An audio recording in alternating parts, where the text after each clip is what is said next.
صدر نیوز میں واشنگٹن سے میں ہوں قمر عباس جعفری صاحب۔ سب سے پہلے کچھ اہم خبریں۔ پاکستان نے افغان شہریت کارڈ رکھنے افغانیوں کو 31 مارچ تک پاکستان چھوڑنے کی ہدایت کی ہے۔ جوہری معاہدے پر ایران کے ساتھ بات چیت کے لیے صدر ٹرمپ نے ایرانی قیادت کو خط لکھا ہے اور اس خواہش کا اظہار کیا ہے کہ جوہری امور پر کوئی معاہدہ ہو سکتا ہے، ورنہ پھر دوسرے طریقے بھی اختیار کیے جا سکتے ہیں۔ اسرائیل اور امریکہ نے عرب سربراہوں کے غزہ کی نئی سرحدی اور تعمیر نو کے منصوبوں کو مسترد کر دیا ہے، اور جیسا کہ آپ جانتے ہیں کہ امریکہ میں جب سے صدر ٹرمپ نے اقتدار سنبھالا ہے، تقریباً روزانہ ہی کچھ نئے ڈیولپمنٹس ہوتے ہیں، بات آگے بڑھتی ہے۔ اس پہ ہم گفتگو کریں گے کہ ان کے اقدامات کا کیا رد عمل دنیا میں ہے اور لوگ کس انداز میں سوچ رہے ہیں کہ ہم کس سمت جا رہے ہیں۔ ہمارے ساتھ ساتھ موجود ہیں ممتاز صحافی اور تجزیہ کار جناب انور اقبال۔ جی انور اقبال صاحب، صدر ٹرمپ صاحب نے جو خاص طور پر یہ ٹیرس کا سلسلہ شروع کیا ہے، آپ کیا سمجھتے ہیں کہ کیا رد عمل ہے دنیا میں؟ ایک دن اسٹاک مارکیٹس اوپر جاتی ہیں، دوسرے دن نیچے آ جاتی ہیں، کوئی ایک انسرٹینٹی کی سی کیفیت ہے، کیا ہو رہا ہے؟ جی، سب سے پہلے تو جاوید صاحب آپ کا شکریہ کہ آپ نے مجھے موقع دیا۔ جاوید صاحب، اس کو تو آپ نے انگریزی میں بیان کر دیا، اور اردو میں بھی ایک ہی لفظ ہے جس سے ایک لفظ میں ساری کہانی سم اپ کی جا سکتی ہے: غیر یقینی۔ یعنی دنیا میں ایک غیر یقینی کیفیت ہے، ایک ایسا ماحول ہے جس میں کسی کو کچھ نہیں پتا کیا ہوگا، اور میرا خیال ہے کہ یہ آن پرپس ہے، کیونکہ جب ان کا پہلا دور تھا اس میں بھی صدر ٹرمپ نے یہی پالیسی رکھی تھی کہ ایون ان کے جو بعد میں جب ان کی حکومت ختم ہو گئی تو ایک ان کی ہوتی تھی سیکریٹری آف اسٹیٹ جو اب ریٹائر ہو چکی ہیں، نام ان کا پھر بھی نہیں لوں گا لیکن ان کا عہدہ کم از کم بتا سکتا ہوں۔ تو ان سے میں نے پوچھا کہ کیسا تھا دور، کیا تھا؟ کہنے لگے دیکھو ہم تو غیر سیاسی لوگ ہوتے ہیں، میں تو فورن سروس کے آدمی ہوں، لیکن ایک بات ہے کہ ہمیں خود پتہ نہیں ہوتا تھا کیا ہونے والا ہے، اور ہم صبح اٹھ کے سوچتے تھے کہ آج پتہ نہیں کیا ٹویٹ آئے گا اور پھر ہمیں اس کی کیا وضاحت کرنی پڑے گی۔ تو اس دفعہ تو یہ ہے کہ زیادہ جارحانہ انداز ہے، انہوں نے وہ بجائے جو ریگولر سرکاری ملازمین ہیں، جو بیوروکریٹس، ان پہ ڈپینڈ کرنے کے، ان پہ انحصار کے بجائے انہوں نے جو صدر ٹرمپ نے اس دفعہ خود اپنی ٹیم لائی ہے، ان کے ساتھ جو لوگ ان کی ٹیم میں شامل ہیں ان کے اپنے خاص لوگ ہیں جو مشہور ہیں اس بات کے لیے کہ وہ صدر ٹرمپ کے بڑے وفادار ہیں اور ان کی حرارت میں ان کو ڈیفینڈ کرتے ہیں۔ تو اس دفعہ انداز زیادہ جارحانہ ہے، مگر طریقہ وہی ہے کہ ٹھیک ہے، سب سننی سب کی ہے لیکن کرنی اپنی ہے۔ اس میں مثلاً جی ایک مثال دوں کہ جس سے لوگ یہ سمجھتے ہیں کہ سارے فیصلے صدر ٹرمپ خود بالکل ایک وم میں آ کے، ایک موڈ میں آ کے کر لیتے ہیں، وہ غلط ہے۔ مثلاً دیکھیں پاکستان کے حوالے سے جو ابھی جو لیٹسٹ جو ڈیولپمنٹ ہوئی کہ انہوں نے اپنا جو خطاب تھا کانگریس کے دونوں اس پہ ایوانوں سے، اس میں انہوں نے پاکستان کی ایک تعریف کی، اور وہ اس کا بیک گراؤنڈ یہ تھا کہ پاکستان سے انہوں نے ریکویسٹ کی تھی ایک افغان دہشت گرد جس نے ایبی گیٹ جو کابل سے ان کا انخلا ہو رہا تھا اس وقت بمباری کی تھی، جس میں 160 افغان اور 13 امریکی جو ہیں ہلاک ہو گئے تھے۔ تو ان کے بارے میں انفارمیشن دی، پاکستان نے پکڑا ان کو۔ تو ظاہر ہے اب یہ جو سارا عمل ہے اس میں سی آئی اے انوالو رہی، ایف بی آئی انوالو رہی، وہ ظاہر ہے کہ وہ پینٹاگون کی ایڈوائزری کے مطابق ہوا، یعنی ورنہ یہ آپشن بھی وہ سوچ سکتے تھے کہ وہ اس کو وہیں مار دیں ڈرون کے ذریعہ، مگر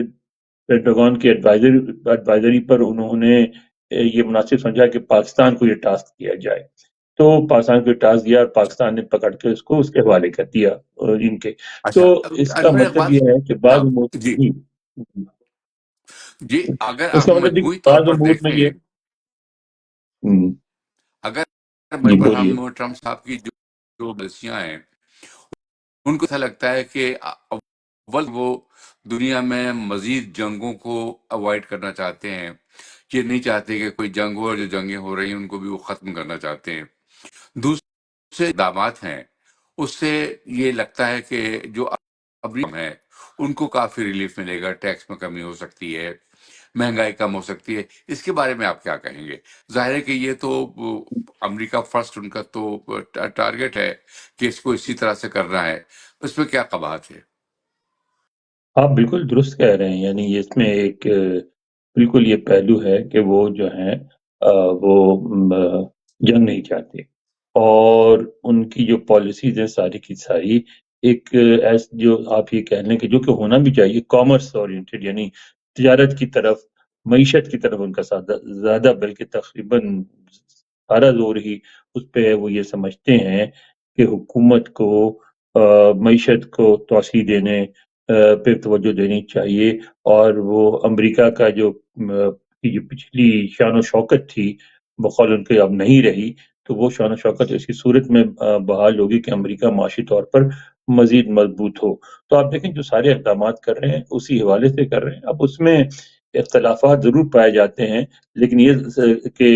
ان اقدامات کے نتیجے میں امریکہ مستحکم ہوگا یا مزید کمزور ہوگا، لیکن اس میں کوئی شبہ نہیں ہے، اس پہ سارے متفق ہیں کہ ان کا فوکس اسی بات پر ہے کہ معاشی طور پر امریکہ کو اتنا مستحکم کر امریکہ کو دیا جائے کہ مضبوط جو مختلف کیا؟ جو چیلنجز آ رہے ہیں چین سے اور دوسرے ملکوں سے وہ نہ رہیں۔ لیکن ہم بنیادی طور پر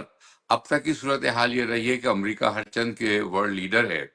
لیکن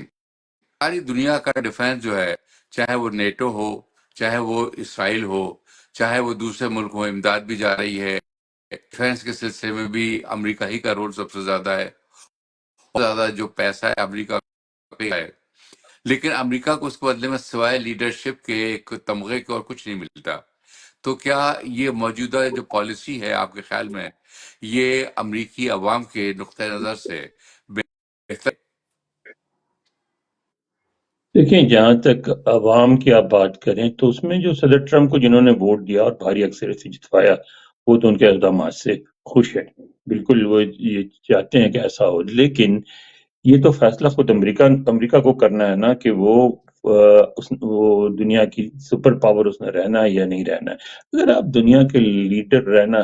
چاہتے ہیں، اگر آپ نمبر ون نیشن رہنا چاہتے ہیں، تو آپ آج 5,000 سال پرانی تاریخ نکالیں، جس سے اب تک اس کی قیمت ادا کرنی پڑتی ہے، اور بالکل وہ ہر قوم کو کرنی پڑی ہے، لیڈرشپ خواہ نہیں ملتی۔ آپ دیکھ لیں ماضی میں جو رومنز سے ہم اپنی مثالیں چھوڑیں ہمارے علاقے کی، جو ان کے مغرب کی مثال ہے، تو وہ اس میں یہ ہوتا ہے کہ فزیکل انوالومنٹ خود ہوتی تھی، اور باضابطہ ان کی فوجیں جا کے وہاں رہتی تھیں، اور اس میں وہ لڑتے تھے اور بغاوت کی سرکوبی کرتے تھے، اور اس میں ان کے بہت بھاری ان کے لوگ مارے جاتے تھے، مالی اخراجات ہوتے تھے، سارا کچھ ہوتا تھا۔ اسی طرح جو کلونیل پاورز تھیں مغرب کی، برطانیہ ہے، فرانس ہے، ان کو بھی یہی کرنا پڑا تھا، اور ان کے بھی لوگ وہاں موجود رہتے تھے، اور ان کو بھی مسلسل انگیج رہنا پڑتا تھا۔ اس سے مالی فائدے بھی ہوئے، لیکن انگیج تو رہنا پڑتا تھا۔ اچھا، اس کے بعد ایک ریئلائزیشن ہوئی کہ یہ جو ہے اس طرح چل نہیں سکتا، تو پھر نیو کلونیلزم شروع ہوا، جس میں یہ کہا گیا کہ ہم دور سے رہ کے دنیا سے ڈیل کریں۔ تو جس کو جو اب جو ہے آپ دیکھ رہے ہیں کہ اب جو ہو رہا ہے یہی ہو رہا ہے کہ وہ جی۔ دور سے رہ کے ڈیل کرتے ہیں، مگر پھر بھی بار بار آپ کو فزیکل انوالومنٹ کرنی پڑتی ہے، کیونکہ ایسا کبھی نہیں ہوگا کہ آپ جتنے معاشی طور پہ جتنے بھی مستحکم ہو جائیں، بہت سی باتوں سے لوگ آپ کو اختلاف کریں گے، اور جب اختلاف ہوگا تو کہیں کہیں آپ کو اپنی بات پر عمل درآمد کے لیے مداخلت کرنی پڑے گی۔ تو آپ سپر پاور بھی رہیں اور فری بھی ہو ساری رائٹ، یہ تو نہیں ہو سکتا۔ اچھا صاحب، اقبال صاحب، اگر اس وقت آپ دیکھیں صورتحال، کیا آپ یہ سمجھتے ہیں کہ یہ پالیسیز نیٹو کو کمزور کر دیں گی؟ اور کیا نیٹو کے کمزور ہونے کی صورت میں چین اور روس زیادہ انفلوئنس حاصل کر سکیں گے دنیا کے اوپر؟ دیکھیں نا جاوید صاحب، دنیا میں کبھی خلا نہیں رہتا، اسپیس ایمٹی نہیں رہتی۔ آپ اسپیس چھوڑیں گے تو دوسرا اس کو آکیپائی کرنے کی کوشش کرے گا، چاہے کامیاب ہو چاہے ناکام ہو۔ اگر آپ ودرا کریں گے، مثلا نیٹو اگر کمزور ہو جاتی ہے، اور جس طرح وہ کہہ رہے ہیں کہ آپ اپنے ساتھ ہر یورپی ملک جو ہے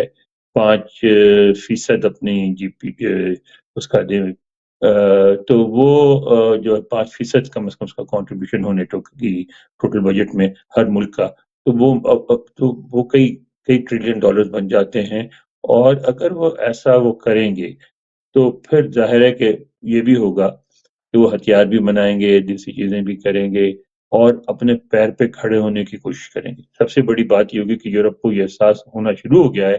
وہی امریکہ پہ ڈپینڈ نہیں کیا جا سکتا، اپنے پیر پہ کھڑا ہونا ہوگا۔ اچھا، کھڑے ہونے کی ظاہر صورت یہی ہے، اگر روس کا مقابلہ کرنا ہے تو ان کو نئے ہتھیار بنانے پڑیں گے، زیادہ فوجیں رکھنی پڑیں گی۔ جرمنی اور جاپان میں اگر امریکی فوجیں ہیں تو اس کی ایک وجہ ہے کہ دوسری جنگ عظیم ہوئی تھی اور اس کے بعد جو کچھ وجہ سب کے سامنے ہے، تو اس وقت اتحادیوں نے فیصلہ کیا تھا کہ ان ملکوں کے پاس بڑی فوجیں نہیں ہونی چاہیے، ہم اپنی فوجیں رکھیں گے اور یہ چھوٹی موٹی فوج رکھیں جو لا اینڈ آرڈر کنٹرول کرنے کے لیے۔ تو اس سے اب آپ پڑھیں گے، ان کو اجازت دیں گے ہتھیار بنانے کی، فوجیں رکھنے کی۔ جب ان کے پاس فوجی قوت آئے گی تو پھر فوجی قوت کا اپنا انفلوئنس ہوتا ہے، کثر و رسوخ ہوتا ہے، وہ انفلوئنس بڑھے گا۔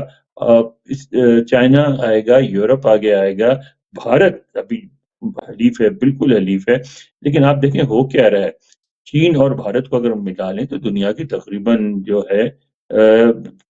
30-35% آبادی بن جاتی ہے ساری ایک ہی خطے میں، اور اگر ساؤتھ ایشیا کے سر جو کے قریب ہو ساؤتھ ایسٹ جاتی ہے ایشیا کے ٹوٹل، جی۔ ممالک ہیں، ہاں، ساؤتھ ایسٹ ایشیا کے ممالک ملا لیں اور ساؤتھ ایشیا کے دیگر ممالک ملا لیں تو تقریباً آدھی آبادی ہو جاتی ہے دنیا کی۔ اگر وہاں یورپ اور امریکہ جیسی خوشحالی نہیں ہو، اتنی ہو جائے کہ لوگ اپنے پیسوں سے اپنی خوراک خرید سکیں، امداد کے محتاج نہ ہوں، اپنے پیسوں سے اپنے کپڑے جوتے خرید سکیں، ایک چھوٹے سے مکان میں رہ سکیں، تو وہ اتنی زیادہ انکم جنریٹ ہوگی کہ خود بخود دنیا کی ساری اکنامک ایکٹیویٹیز وہاں چلی جائیں گی۔ ہر امریکی ادارہ بھی یہ چاہے گا اور آلریڈی ان کی خواہش ہے کہ انڈیا میں ان کو کچھ نہ کچھ ملے، ایون مڈل ایسٹ کے لوگ وہاں انویسٹ کر رہے ہیں، تو یہ ساری ایکٹیویٹیز وہاں جائیں گی معاشی طور پہ، تو پھر ان کا بھی انفلوئنس بڑھے گا۔ تو اس آنے والا جو دور ہے بڑا نازک ہے، اس میں امریکہ سپر پاور رہ سکتا ہے، لیکن اس کو اب بیلنس کر کے چلنا پڑے گا، اور انویسٹمنٹ کب نہیں ہوگی، انویسٹمنٹ کرتے رہنا پڑے گا۔ اچھا، تو یہ جو ٹیرفس کا جو سلسلہ ہے، کیا آپ اس سمجھتے ہیں اس لیے ایک نقطہ نظر یہ بھی ہے کہ جہاں ایک طرف یہ سمجھا جا رہا ہے کہ یہ امریکی عوام کے لیے بہتر ہوگا، وہاں دوسری طرف ایک نقطہ نظر یہ بھی ہے کہ جب آپ دوسرے ملکوں پر ٹیرف لگائیں گے تو آپ کے اوپر بھی اس کا اثر آئے گا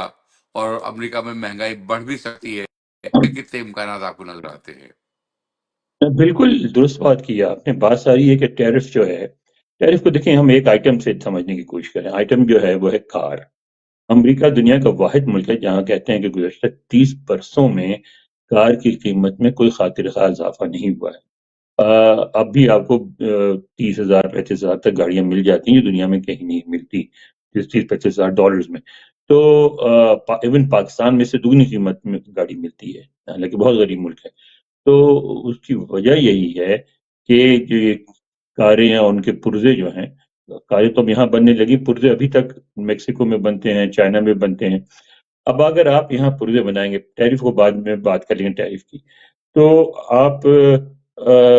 جو مزدور کو وہاں وہ $2 فی گھنٹہ دیتے ہیں، شاید وہ بھی نہیں دیتے، تو آپ کو تو $50 دینا پڑے گا کیونکہ وہ ٹیکنیکل مزدور ہوں گے، ٹھیک ہے۔ اور جب $50 دے کے آپ گاڑی بنائیں گے تو گاڑی کی قیمت تو 60,000 تک تو پہنچ جائے گی، تو پھر کتنے لوگ اس کو افورڈ کر سکیں گے؟ ایک تو بات یہ۔ دوسری، جب آپ ٹیرف لگائیں گے تو ظاہر ہے ان ملکوں کو نقصان ہوگا جو یہاں چیزیں ایکسپورٹ کر رہے ہیں، تو اس نقصان کو کیسے پورا کریں گے؟ وہ اپنا ٹیرف لگا کے کریں گے، تو جب وہ ٹیرف لگائیں گے تو کیا جو آپ ہم بھی ان کو ٹیرف مجبور لگائیں گے، کریں کہ جی آپ بالکل۔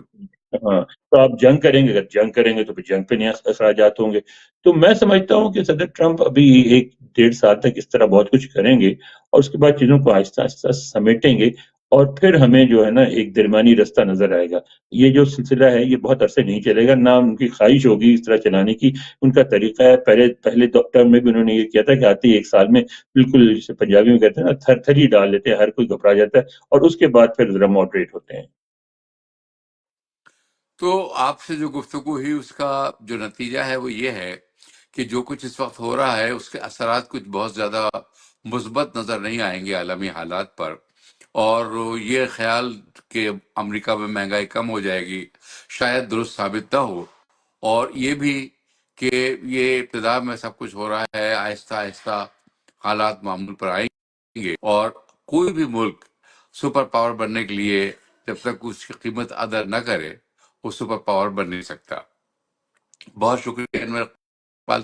اب ہمیں اجازت دیجیے سعودہ نیوز سے ہمارے آج کے پروگرام کے